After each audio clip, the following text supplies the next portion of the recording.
Hello friends, welcome to update with English. Update with English में आप सभी का बहुत बहुत स्वागत है। आज मैं फिर आपके सामने एक और स्टोरी के साथ हूँ जिसका टाइटल है the wolf and the lamb. तो चलिए स्टार्ट करते हैं स्टोरी को।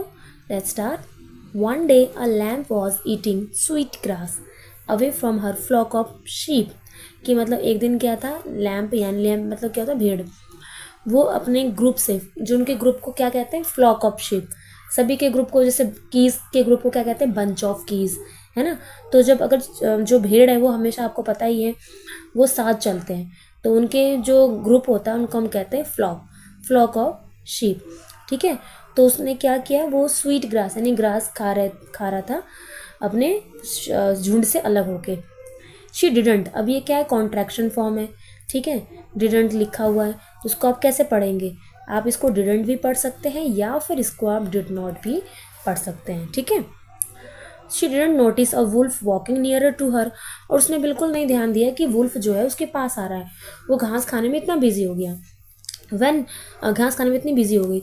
When she saw the wolf she started pleading, और जैसे ही उसने देखा कि वुल्फ को अपने पास, वो प्लीडिंग करने लग गई। ठीक है, प्लीज़ डोंट ईट मी, मतलब प्लीडिंग का मतलब क्या होता है, घबराने लगी, वो प्लीज़ करने लगेगी, रिक्वेस्ट करने लगेगी, प्लीज़ डोंट ईट मी, मुझे मत खाओ। My stomach is full of grass, कि मेरे स्टमक में जो है घास भरी पड़ी है। ठीक है, you can wait a while to make my meat taste much better, आप वेट करो मेरे मीट के खाने का, ताकि वो और ज़्यादा टेस्टी हो, क्योंकि अभी तो सिर्फ ग्रास है मेरे पेट में। The grass in my stomach will be digested quickly if you let me dance, the wolf agreed. उसने कहा कि अभी आप मत खाओ मुझे, मतलब दिमाग लगाया उसने, भेड़ ने, कि आप अभी मत खाओ मुझे क्योंकि मेरे पेट में भी घास है। ठीक है, अगर आप मुझे थोड़ा टाइम दोगे तो मैं, ये जो घास है ये जल्दी डाइजेस्ट हो जाएगा, अगर आप तुम मुझे डांस करने दोगे। If you let me dance, मतलब अगर तुम मुझे डांस करने दोगे। तो वुल्फ अग्री हो गया। ठीक है, अग्री मतलब सहमत होना, और अग्रीड है यानी सहमत हो गया। While the lamb was dancing, she had a new idea, और जैसे वो डांस करने लगी उसको फिर से एक नया आइडिया आया। She said, उसने कहा, I can dance faster if you take my bell and ring it so hard, ताकि इसमें इससे भी ज़्यादा फास्ट डांस कर सकती हूँ अगर तुम मेरे बेल और ले लो, और उसकी रिंग को ले लो, ये बहुत हार्ड है। The wolf took the bell and started to ring so hard. तो बेल ने, उसने क्या किया, वुल्फ ने, कि बेल भी ले लिया और उसको बजाने लग गया। ठीक है, जो कि बहुत हार्ड था। The shepherd heard the sound, और जो भेड़ था उसने, जो होता है ना शेफर्ड, जो भेड़ चढ़ाता है, उसने ये आवाज़ सुन ली। And ran quickly to save the lamb's life, और जल्दी से आया वो लैम्प के लाइफ को बचाने के लिए, क्योंकि उनको समझ में आ गया था कि भाई ये जो है किसी मुसीबत में है।